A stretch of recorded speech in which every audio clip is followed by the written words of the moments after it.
Picture this, not as a spectator seated at a safe remove, but as a breath held in a stone throat of the Vatican itself, pressed against cold marble, the candelabra flames warping the shadows into long-boned ghosts. The year is 1501, and the air is a braid of incense, sweat, and roasted chestnuts carried on October's breath from the city below. Somewhere beyond these muralled walls, pilgrims will rise at dawn with whispered prayers. Here, in the rooms where Latin once guarded mysteries, something else entirely is unfolding. Listen, the old stones are honest. They give back what they hear. Silk sighs against stone. Laughter slips like a dagger from one mouth to another, too bright, too sharp for holy places. A door closes, the sound of velvet thud, and feet move in deliberate patterns, music stitched. Beneath the noise, strings and pipes coaxing etiquette to surrender. Names are murmured as though in litany, but nothing sacred is being summoned. This is Cesare's world tonight. Chambers garlanded by frescoes that yoke saints to classical. Gods as if either could watch without judgment.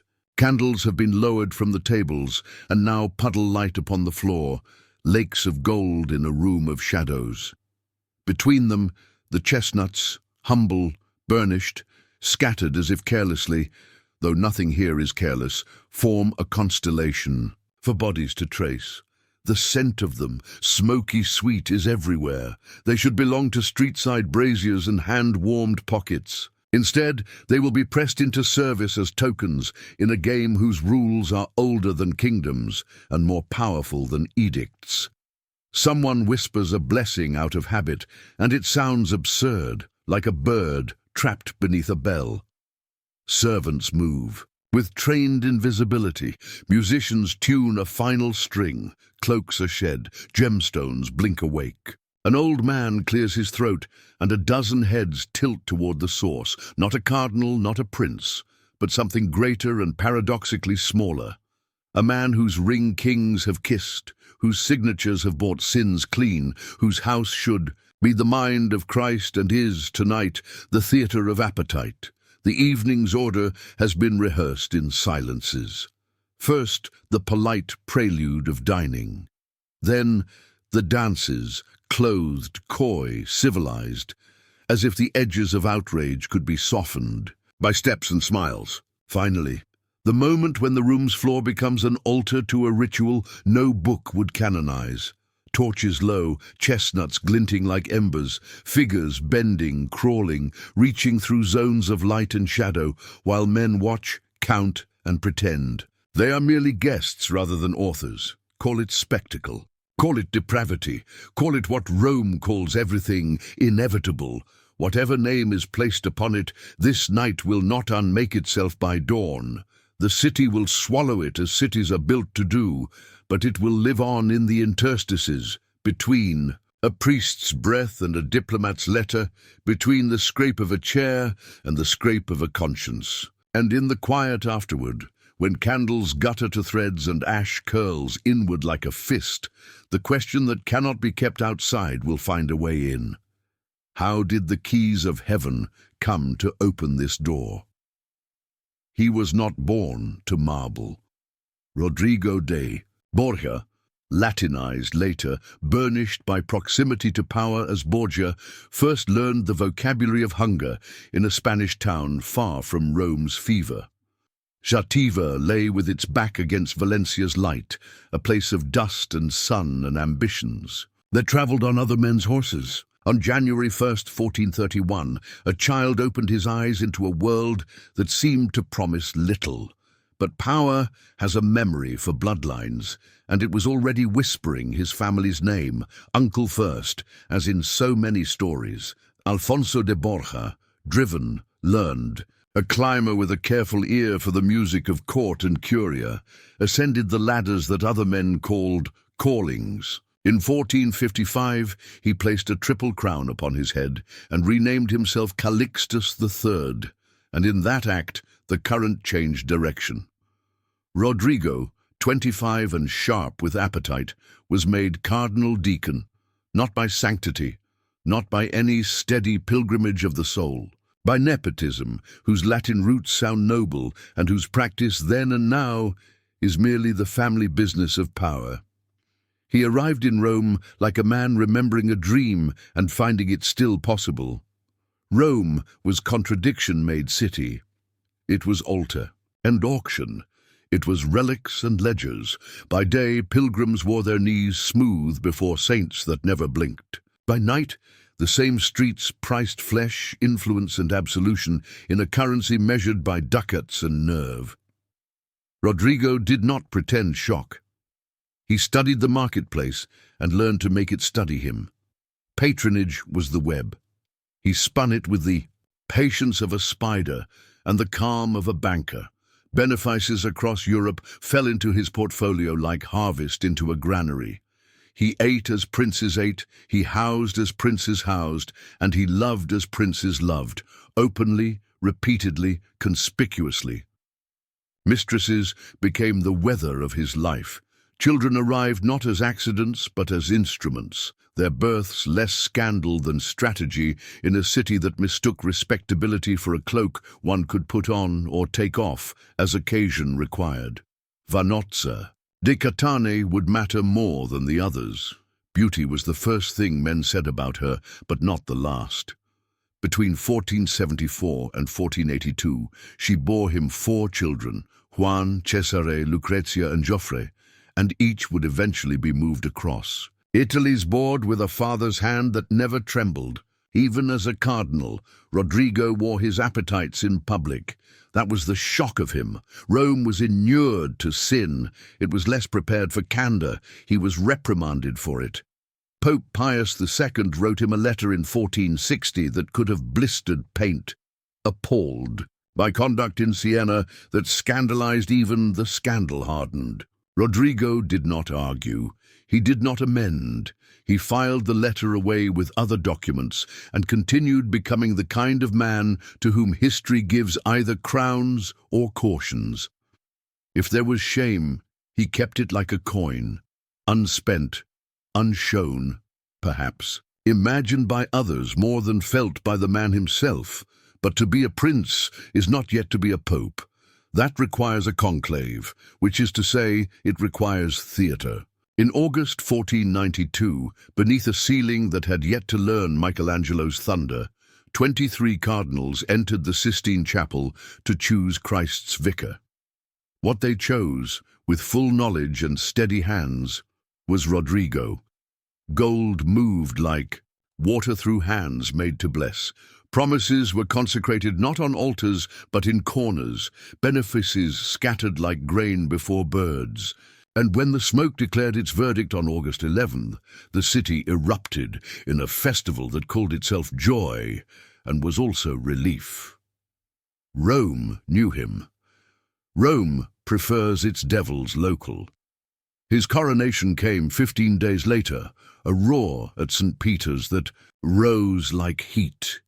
He was Alexander VI now, and for a season, the man who had bought offices like merchandise seemed intent on restoring order, as if to prove he could. Assassinations had made Rome's nights short and nervous. He divided the city into districts, gave magistrates teeth, heard grievances himself on Tuesdays with the brisk competence of a notary who has decided at last to act like a judge. For a brief, almost merciful while, it appeared possible that some lives had 2 beginnings. What does a holy city smell like? In the mornings, Rome was bread and wax and the metallic tang of coin on the palms of the devout. Candles wept in chapels whose air hummed with syllables dead centuries before anyone present was born. Old women taught young hands where to cross themselves. Pilgrims arrived with pockets turned out and hearts turned up, looking for the God who had been promised in pictures and relics and rumors. The city knew how to stage the sacred. It had done so since emperors mistook themselves for gods and learned to be satisfied with statues. But afternoons sagged into something else, as surely as shadows lengthened across the Tiber. The market stalls grew louder, deals were struck with The confidence of men who had passed the same secrets down from father to son, and the streets developed a reflective sheen of rumor. By night, the veneer of piety peeled back in long practice strips. Operators emerged from doorways as naturally as owls. The economy had a second set of books. Flesh was inventory. Indulgence was a ledger entry. The church was both seller and police, both arbiter and beneficiary. It wasn't that Rome was uniquely corrupt. It was that Rome was uniquely honest about the uses of corruption. In a world where crowns rested on the heads of men who had climbed over other men's backs, what crime could there be in doing the same for mitres? Rodrigo, Alexander, did not invent the marketplace of salvation. He standardized it. He rationalized it. He made the machinery sing. Everything lived in tension. Processions passed through streets that had, hours earlier, hosted business that required euphemisms. A man could go from mass to mistress with only a turn of the wrist. A cardinal might spend the morning adjudicating doctrine and the evening adjudicating his appetites. And everyone, every single person, understood that the city required both. Without sin, no confession. Without the threat of hell, no purchase of reprieve. Without the promise of transcendence, no market for hope.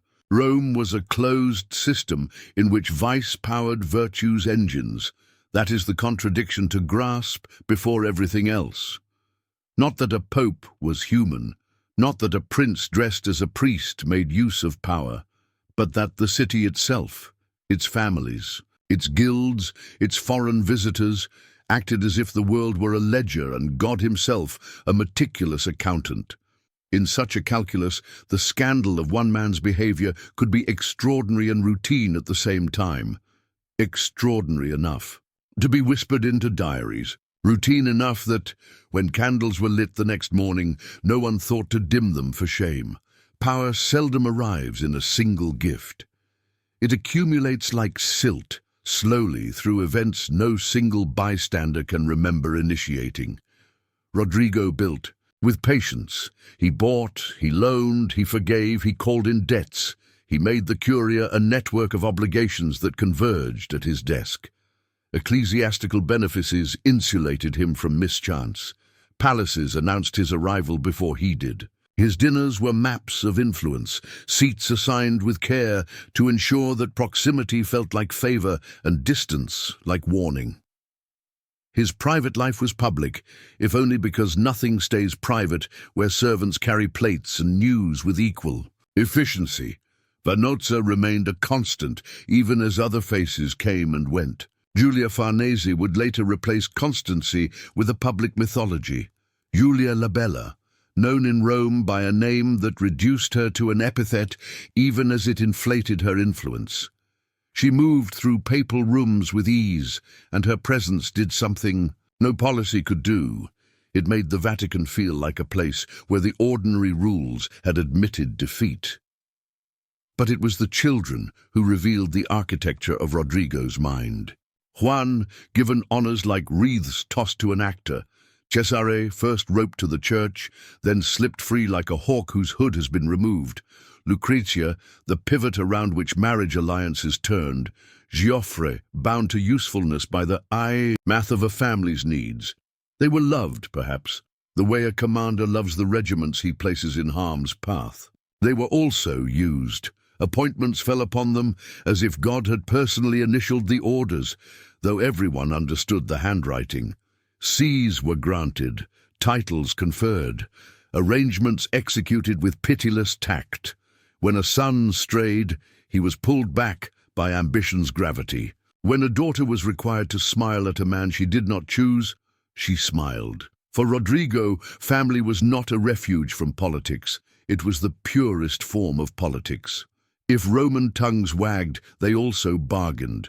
Moralists clucked and then accepted. Invitations, enemies denounced and then petitioned. The city watched the Borgias and practiced its own hypocrisy with no less zeal. Rodrigo's genius lay precisely here. He understood that outrage is a currency that devalues with overuse. He spent it lavishly. He made people tired of being shocked, And yet, beneath the accounting there were fractures.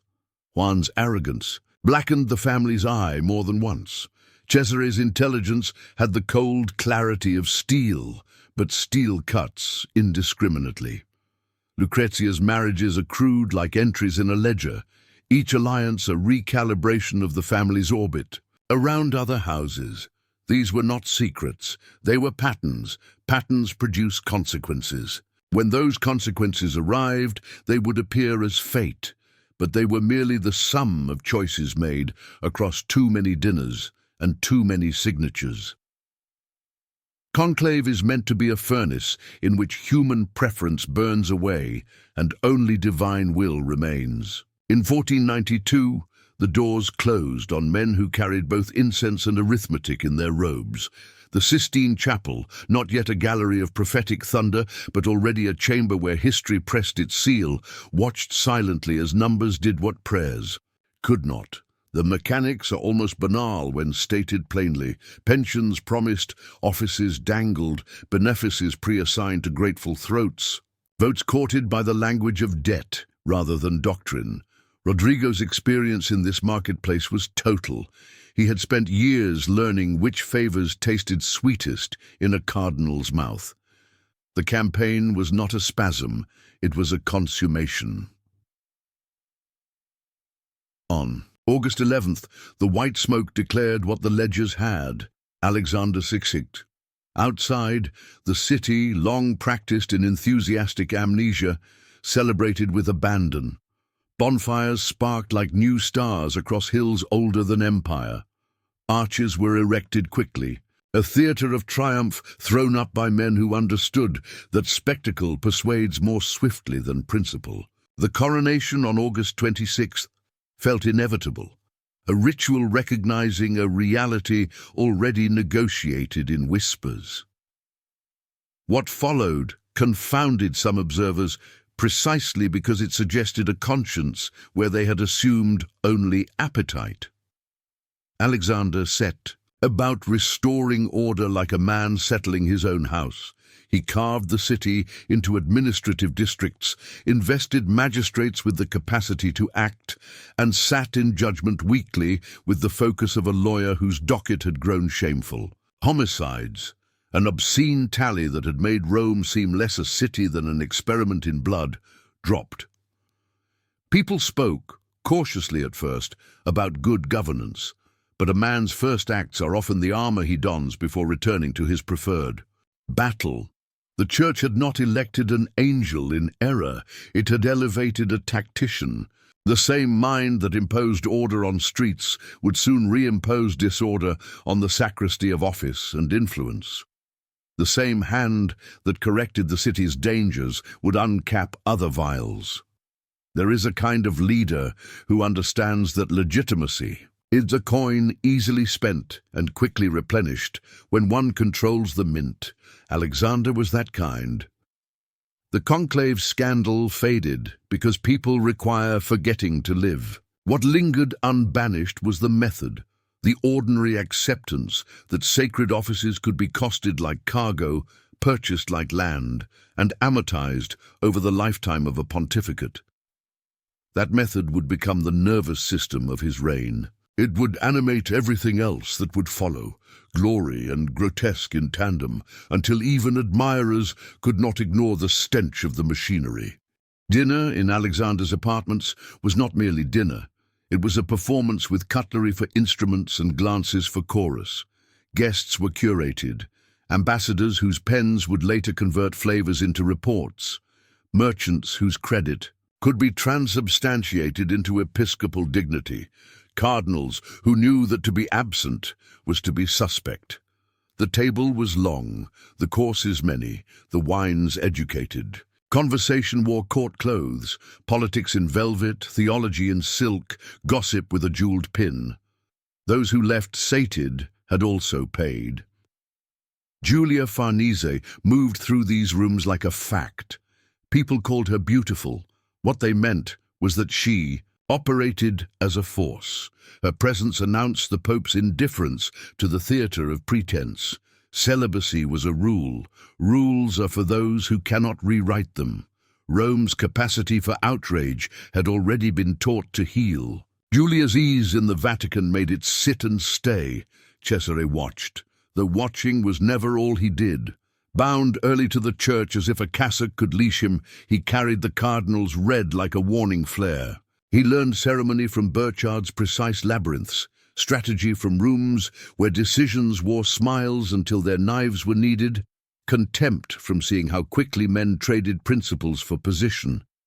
He was his father's son, but sharper, as if ambition had found a purer vessel. One was a different story. Titles clung to him like medals pinned to a child.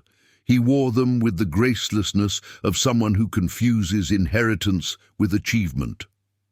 Rome has always known how to carve. Arrogance into rumor and rumor into fate. The night his body rose from the Tiber, cut and discarded, the city did not gasp so much as inhale sharply and nod. Alexander, for once, broke. Grief stripped him. For days he refused food and sleep, the Pope reduced to a father shaking in a room with curtains drawn against the daylight that has no empathy. In that fissure, something almost holy tried to bloom. He announced reforms with a zeal that startled those who had long since given up, expecting virtue from him. Concubinage to be suppressed. Simony confronted. The chancery reordered. A commission assembled, thoughtful men drafting ordinances that would in time echo the Council of Trent to come.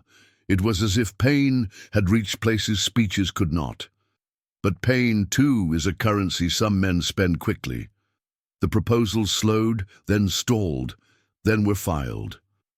The old engines restarted. The cardinals who had flinched relaxed. The servants returned to their roots. The papal apartments regained their atmosphere of rehearsed spontaneity. It was not that nothing had been learned. It was that the lesson could not outweigh the arithmetic of power. Cesare needed resources. The family needed momentum. Rome demanded its entertainments, so the nights lengthened again. Music resumed. The rooms swallowed secrets with their old veracity. Alexander's court reasserted its dual function.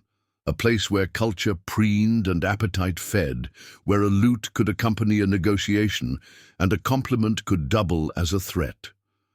Those who accepted invitations knew what they were accepting. Beyond wine and courses, complicity. Those who declined learned what absence costs. Section 7, Cesare Borgia, the Prince of Ruthlessness. Approximately 700 words. If Rodrigo was appetite civilized by intelligence, Cesare was intelligence stripped. For speed, the church had been an apprenticeship at best, a miscasting at worst. In 1498, he did what no man in his position had dared. He set down the cardinal's hat, not as a shame, but as a declaration. The sacred offices were tools. He preferred sharper. And he would thereafter write his sentences with steel. Italy at the time was a chessboard, balanced on the back of a storm. The French king, Louis XV, wanted a new marriage, and the Pope's signature to bless the annulment. Italian duchies simmered with rivalries that required only a competent arsonist. The peninsula's map was a dare, inviting a man to redraw it if only he could learn to write in siege lines and treaties. Cesare learned quickly. He gathered soldiers the way other men gathered patrons, attracted by pay, reputation, and the recognition that here, at last, was a commander who moved like a knife through cloth. Cities felt his approach before they saw. His banners, he negotiated as a prelude to betrayal when necessary, bestowed mercy as policy not sentiment, punished for effect, rewarded for memory. He understood not the moral of fear, but its mechanics, when to apply it coldly, when to withdraw it theatrically, when to allow rumor to precede him like weather. Men whispered that assassinations had a habit of simplifying his problems at precisely the moments when complexity threatened. Others discovered that oaths spoken to Cesare were binding on the speaker, but not on the listener. Still, even enemies said this. He made things work. Roads became passable. Banditry receded. Trade followed security. He stitched order into regions that had been shabby with chaos, and people, as they always do, thanked efficiency long before they worried about the price at which it had been purchased. Machiavelli, obsessed not with saints, but with outcomes, watched him and took notes that would later be bound between covers and taught as if they were scripture for a different religion. The Prince is often misunderstood as a manual for cruelty. It is, more precisely, a hymn to clarity. In Cesare, Machiavelli found a clarifying example, the use of cruelty not for its own sake, but as a scalpel, the willingness to break promises when circumstances made fidelity a self-indulgence, the projection of inevitability as a weapon more potent than any cannon. But armies and iron do not march on rhetoric alone. They march on money. Alexander's coffers became a fountain turned toward one thirst. Indulgences, which had always been both balm and business, took on a new sheen of system. Episcopal sees were made into instruments of liquidity. The College of Cardinals swelled with men whose chief qualification was the size of their families. Accounts, each hat placed upon a head, balanced a ledger somewhere else.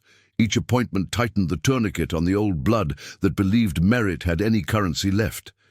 Cesare's enemies fell, one by one, in battles named and remembered, by men who collect such names as proof of having lived. His friends fell too, when their usefulness expired, or their shadows overlapped his own. He preferred a clean field. He was not squeamish about making one, and through it all, the Vatican remained both sanctum and counting-house, dispensing blessings with one hand and receipts with the other. There is a way to tell this story that makes him monster and ignores the relief his order brought to exhausted citizens. There is another that makes him reformer and ignores the graves. Neither is honest alone. Cesare was a man shaped by a world that respected outcomes more than intentions, and he became the most perfect mirror of that world. If history sometimes sounds like admiration when it speaks his name, it is because history is so often bored by the weak. Section 8. The Banquet of Chestnuts. The Forbidden Orgy. Approx to 900 words. And now, the night to which all earlier nights had been pointing. October 31st, 1501. All Hallows' Eve, when the Church marks its proximity to the dead, as if proximity itself were a lesson.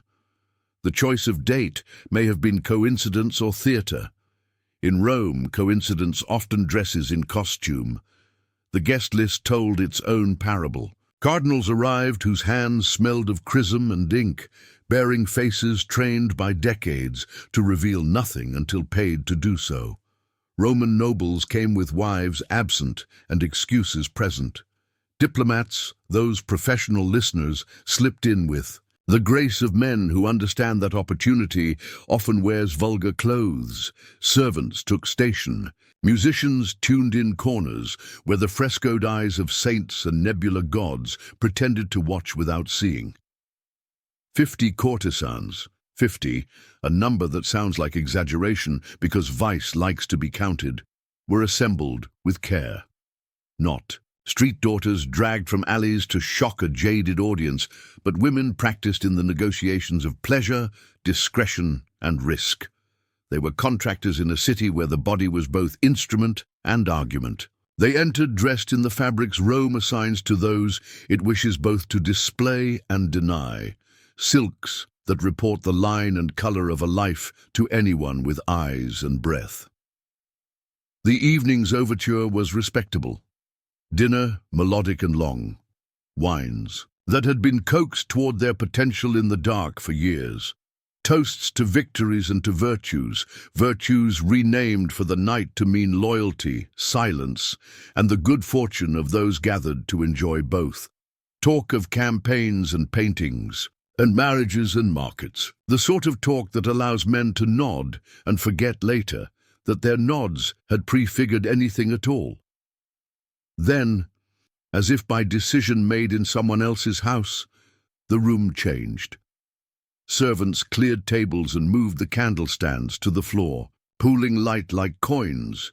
Between those pools, they scattered chestnuts until the marble wore a constellation.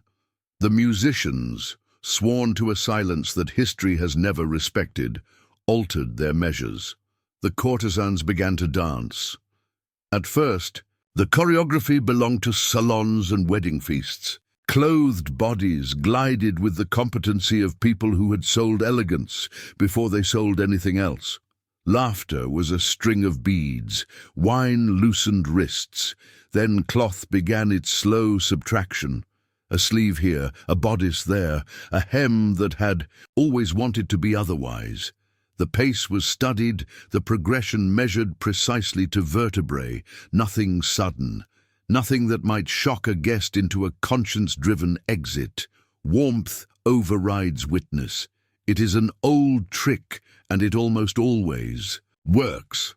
Nakedness arrived as an inevitability rather than a revelation.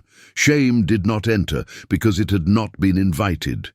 The women, now freed of costume, were invited to crawl across the floorscape to gather the chestnuts tossed like small suns between the islands of flame.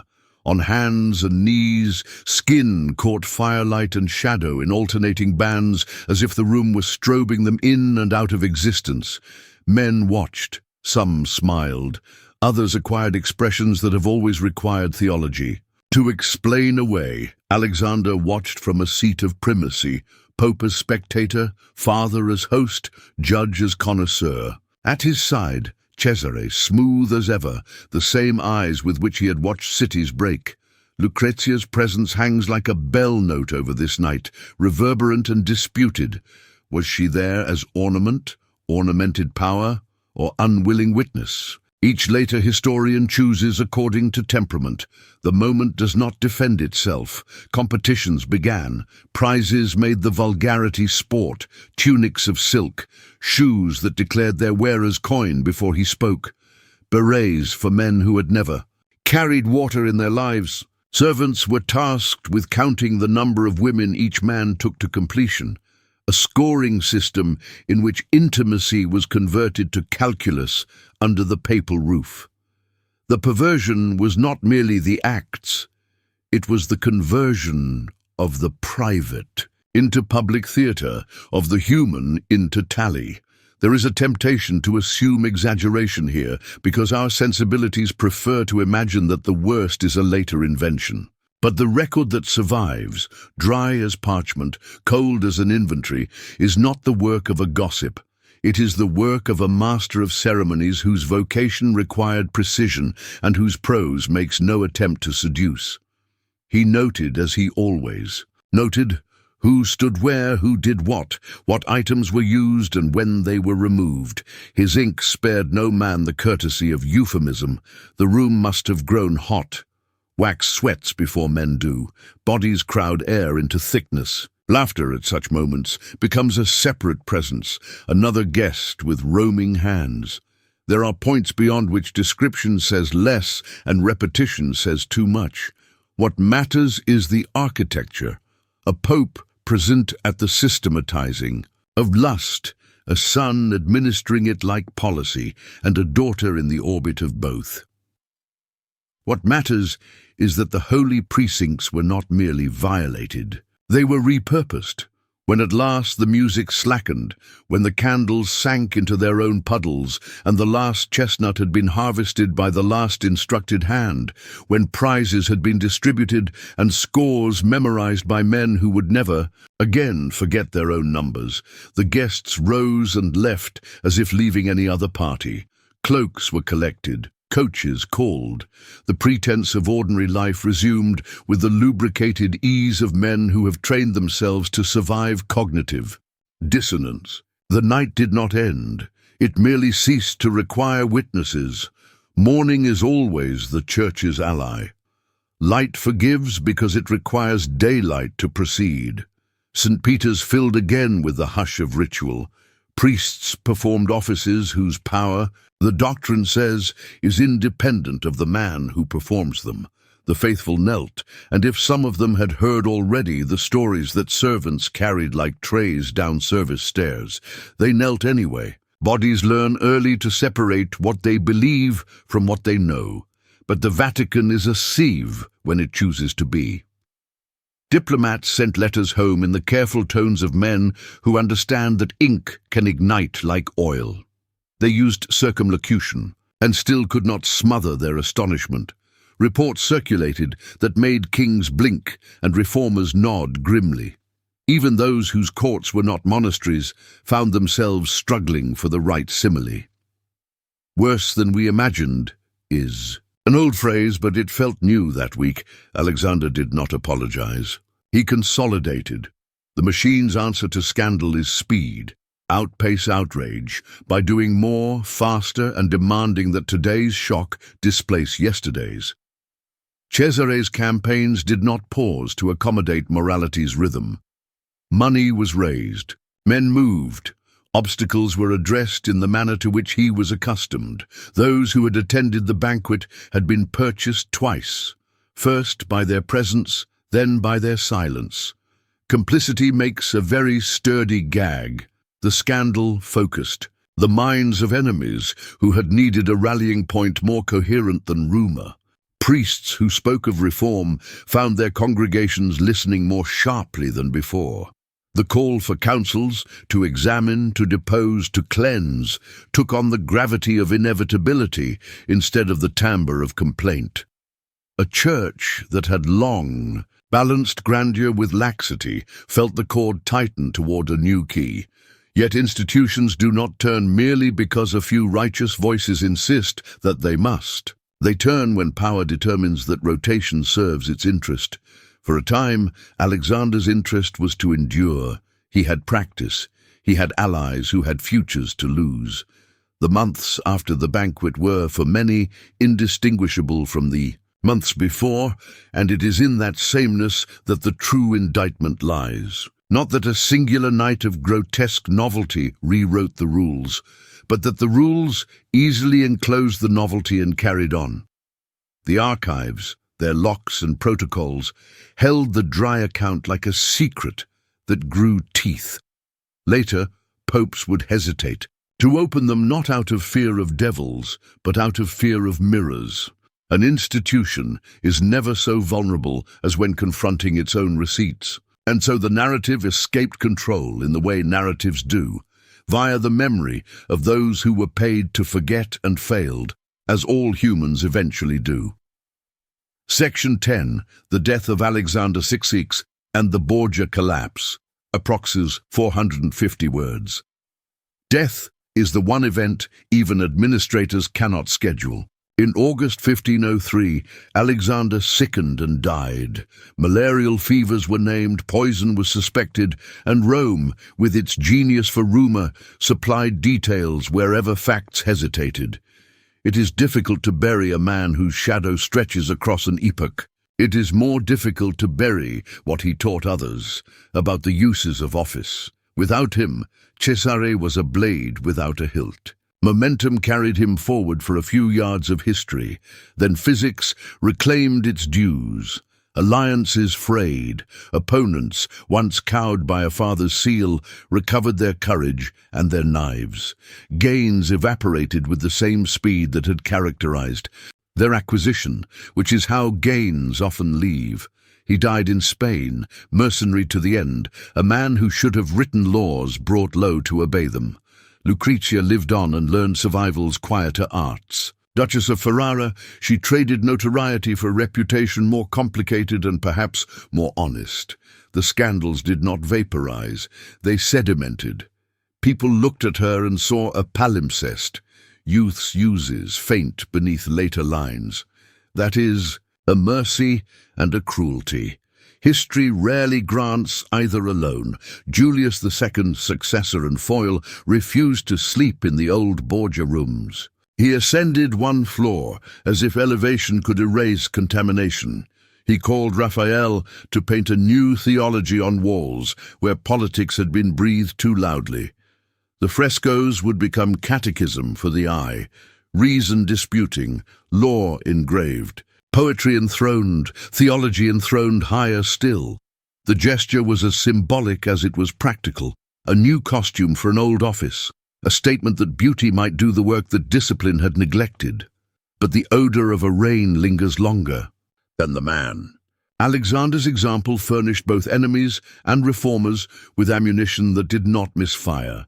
It also furnished the Church with impetus to consider what it wished to be when it grew tired of being mocked. That reconsideration would take decades, councils, and a river of ink and intention to accomplish. The rot had been public. The cure would have to be too. We measure scandals by their echoes. The Banquet of Chestnuts did not topple a throne in a week or depose a pope by dawn. What it did was less cinematic and more enduring. It became the citation in arguments that required examples, the parable, deployed when sermons drifted toward abstraction. When reformers spoke of corruption, they did not need to invent metaphors. They could describe a room, a floor, a bowl of chestnuts, a man in a chair. Martin Luther's hammer would fall on a church door in 1517, and the shockwave would reorder Europe's soul. He did not cite the Borgias as sole cause. He did not need. To the culture that had made indulgence an export commodity, that had treated offices as income streams, that had taught lay people to view salvation as purchasable, this culture had been curated by men like Alexander and accelerated by their necessities. The Protestant critique was theological. It was also biographical, because people cannot separate doctrine from the men who preach it when those men are so spectacularly visible.